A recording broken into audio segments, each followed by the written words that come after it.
오늘은 영의 눈으로 자화상을 회복하라 라는 제목으로 말씀을 나누고자 합니다. 여러분, 세상은 우리를 향하여 때론 쓸모없다, 필요 없다 이렇게 말할 수 있습니다. 그러나 하나님 손안에 있는 여러분은 하나님 나라의 도구요, 하나님 나라의 일꾼이며 하나님 나라의 리더라는 사실을 잊지 마시기를 주님의 이름으로 축원합니다. 그러기 위해서는 우리가 알아야 할 것들이 있습니다. 모든 속박에서 풀려난 존재임을 확신해야 된다는 것입니다. 한번 따라해 보세요. 모든 속박에서 풀려난 존재임을 확신하라. 우리 4절을 보세요. 4절 다 같이 볼까요? 시작. 제자들이 가서 본즉 나귀 새끼가 문 앞 거리에 매여 있는지라 그것을 푸니. 오늘 말씀을 보면 푼다는 단어가 여러 번 반복돼서 나와요. 2절에도 보면 풀어 끌고 오라, 4절에 보면 그것을 푸니, 그리고 5절에 보면 나귀 새끼를 풀어, 이렇게 3번 나오죠. 특정한 단어가 의도적으로 3번 연속으로 기록되어 있다는 것은 거기에 어떤 의미가 있다는 거예요. 이것을 강조하는 이유가 뭐겠습니까? 우리가 바로 예수 그리스도의 십자가의 보혈로 말미암아 모든 저주에서 풀려났으며, 모든 과거의 실수와 상처에서 풀려났으며, 모든 절망에서 풀려난 존재라는 것입니다. 여러분, 복음의 핵심이 뭐예요? 이거 오늘 배워가시죠. 복음의 핵심이 뭐예요? 복음이 뭡니까? 복음, good news, 유앙겔리온. 복음이 뭡니까? 이 복음의 핵심이 뭐예요? 복음의 핵심은 바로 자유입니다. 자유. 영어로 하면 뭐예요? 리버티죠. 리버티, 프리덤. 이게 복음의 핵심이에요. 누가복음 4장 18절에서 19절을 보시면 복음의 핵심이 분명히 기록되어 있죠. 한번 찾아보세요. 누가복음 4장 18절에서 19절. 이것이 사실 신약성경 전체를 요약해주고 있는 거예요.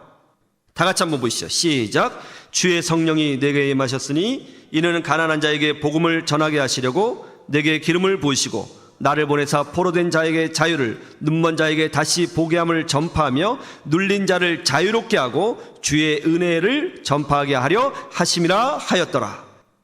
예수님이 이 땅에 오신 목적을, 즉 복음의 핵심을 이사야서 61장 1절과 2절 말씀을 인용하여 설명하고 계신 거예요. 내가 여기 왜 왔느냐? 복음이 무엇이냐? 바로 이것이다. 설명해주고 있는 거예요. 그것이 뭐죠? 자유케 하는 거예요. 즉 죄와 죽음과 심판과 저주에 묶여있는 우리를 자유케 하기 위해서 예수님이 오신 거예요.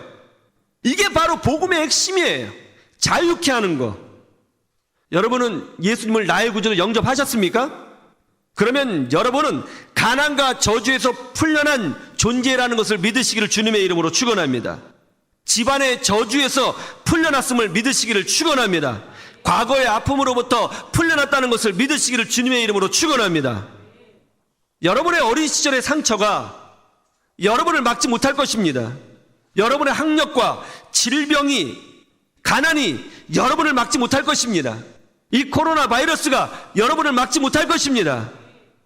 하나님이 예수 그리스도의 보혈의 피를 내어주시고 우리를 자유롭게 하셨습니다. 우리를 구원하셨습니다. 자녀 삼아 주셨습니다.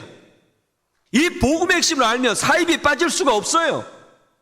자유롭게 되었는데 왜 멍에를 매려고 하십니까? 무당 엄마 목사 아들이라고 하는 책이 있습니다. 주명식 목사님이 쓰신 책이에요. 주명식 목사님은 무당의 아들로 태어났습니다. 평생 엄마가 굿하는 것을 보며 살았어요. 이 주명식 목사님의 그 무당 엄마가 능력이 대단했던 모양이에요. 전국에서 사람들이 모여들었답니다. 그런데 놀랍게도 주명식 목사님은 어린 시절에 동네에 있는 작은 교회를 다녔던 모양이에요. 참 놀랍죠. 여러분, 하나님이 우리를 부르신 것은 전적인 하나님의 사랑이요 은혜인 줄로 믿습니다. 그 교회를 다닌 거예요. 신앙이 성장했어요.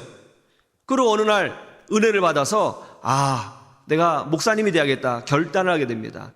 그것을 알고 무당이었던 어머니가 화가 나가지고는 이 주명식 목사님의 그 모든 책가방, 연필, 이런 거 있잖아요. 볼펜을 막 집어던지면서 집 나가라고 하더래요. 안 그러면 죽이겠다고 그러더라는 거예요. 그래서 집을 나왔는데 비가 억수같이 쏟아지더랍니다. 그 눈물이 막 그렇게 흐르더라는 거예요. 왜 하나님은 나를 기독교 집안이 아니고 무당집에 태어나게 하셨을까? 왜 하나님은 나를 이렇게 만드셨을까? 이게 빗물인지 눈물인지 막 피를 맞고 집을 나갔답니다.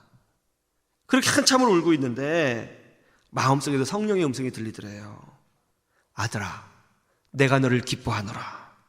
내가 너와 함께하여 주리라. 심영식 목사님 어렵게 공부해서 신학교를 졸업했습니다. 그리고 어머니를 전도했고요, 아버지를 전도했고요, 형제를 전도해서 지금 다 예수 믿는 가정 됐어요. 지금은 미국에 있는 한인 교회에서 목회를 하고 계시는데 얼마나 놀랍게 목회를 잘하고 계신지 몰라요. 여러분은 이미 예수 그리스도 안에서 자유케 된 사람이라는 것을 믿으시기를 주님의 이름으로 축원합니다. 과거의 아픔, 집안의 문제, 가정의 문제, 물질의 문제, 여러분의 어떤 장애, 학력, 나이, 건강, 실수, 죄악 다 자유케 되었습니다. 거기에 묶여있지 마세요. 그거 생각하지 마세요. 누구든지 하나님 손 안에 있으면 새로운 존재요, 피조물이요, 쓰임받을 수 있습니다. 믿으시기를 주님의 이름으로 축원합니다.